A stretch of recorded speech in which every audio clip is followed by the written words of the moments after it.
ഏഷ്യയിലെ പ്രധാന തീർത്ഥാടന കേന്ദ്രമായ വേളാങ്കണ്ണിയിലേക്ക് നെയ്യാറ്റിൻകരയിൽ നിന്ന് ഇനി KSRTC ബസ് ഉണ്ടാവും.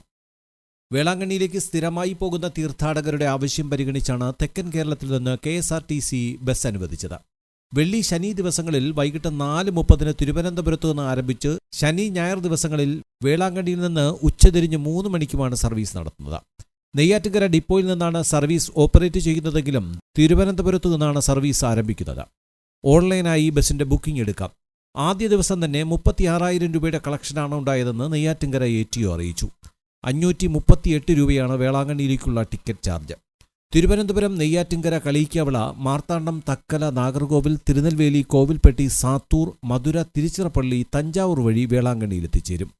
ഈ സർവീസ് തെക്കൻ കേരളത്തിലെയും കന്യാകുമാരി, തെക്കൻ തമിഴ്നാട് എന്നിവിടങ്ങളിലെ യാത്രക്കാർക്കും വേളാങ്കണ്ണി മാതാ ദേവാലയത്തിലേക്ക് പോകുന്ന തീർത്ഥാടകർക്കും ഏറെ പ്രയോജനകരമാകുമെന്ന് MLA N. ശക്തൻ പറഞ്ഞു. ദീർഘനാളത്തെ ഇവിടുത്തെ ജനങ്ങളുടെ ആഗ്രഹമാണ് ഇന്ന് സഫലമായി. ഏറ്റവും കൂടുതൽ ക്രിസ്ത്യാനികളുള്ള നെയ്യാറ്റിൻകര നിയോജകമണ്ഡലത്തിൽ വേളാങ്കണ്ണിയിലേക്ക് പോകാൻ ഒരു KSRTC ബസ് വേണമെന്നുള്ളത് ദീർഘവർഷങ്ങളായി അവരുടെ ആഗ്രഹം. ആ ആഗ്രഹം സഫലമായ ഒരു ദിവസമാണിത്. ഞാൻ ചില മാറ്റങ്ങൾ പറഞ്ഞിട്ടുണ്ട്.